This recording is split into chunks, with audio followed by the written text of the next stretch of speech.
আমরা মধুমতি নদীর কাছে আসছি, এখান দিয়ে লঞ্চ বোধহয় তো পুরো ডিটেল ইতিহাস আমি জানি না। পাটঘাটি বলে এটাকে, পাটঘাটি পাটঘাটি। আচ্ছা, এখানে এসে লঞ্চ ভিড়তো। আচ্ছা, বঙ্গবন্ধু এখান থেকে পায়ে হেঁটে 14টা পোল ছিল, এখান থেকে তুমি যেতে। ও মানে বঙ্গবন্ধু এখান থেকে হেঁটে তারপরে যেতে। আচ্ছা আচ্ছা,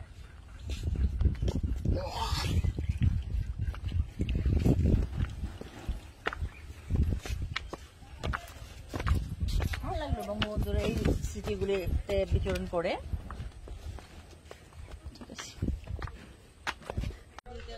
দর্শন করে তো আসলে ইতিহাস হয়ে থাকে সবকিছুই।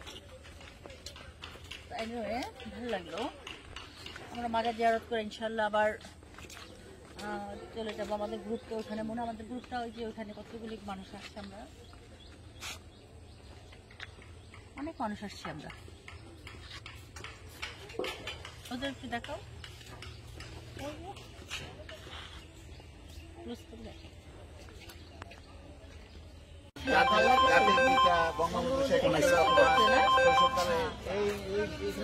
আজকে এটাকে প্রাইম মিনিস্টার বর্তমানে খুব সুন্দর সৌন্দর্য করে দেখার মতো, খুবই খুবই। এখন এদের সম্বন্ধে আপা কিছু বলবে, আমরা আপার মুখ থেকে আমরা শুনতে চাই। আমি মাজার জিয়ারত করে হ্যাঁ, অবশ্যই আমরা অনুভব করবো। এমন একটা ইতিহাসের জায়গা, এমন একটা স্মৃতি বিজড়িত জায়গা।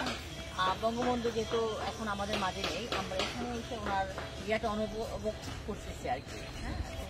যাই হোক, আমরা একটা নাস্তা করে আমরা দীর্ঘ সময় এখানে কাটাবো, বঙ্গবন্ধু স্মৃতি আমরা ইয়ে করবো।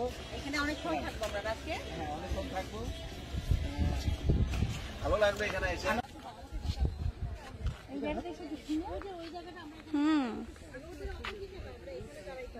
চমৎকার একটা জায়গা। ঢাকা থেকে এই জায়গাতে ঢুকলে মানে অন্যরকম একটা আবেদন একটা জায়গা পাওয়া যায়, তাই না?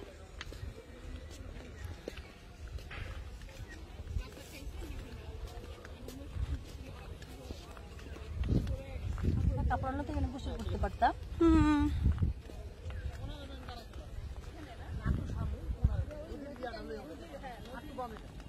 মধুমতি নদীটার নাম, বুঝছো?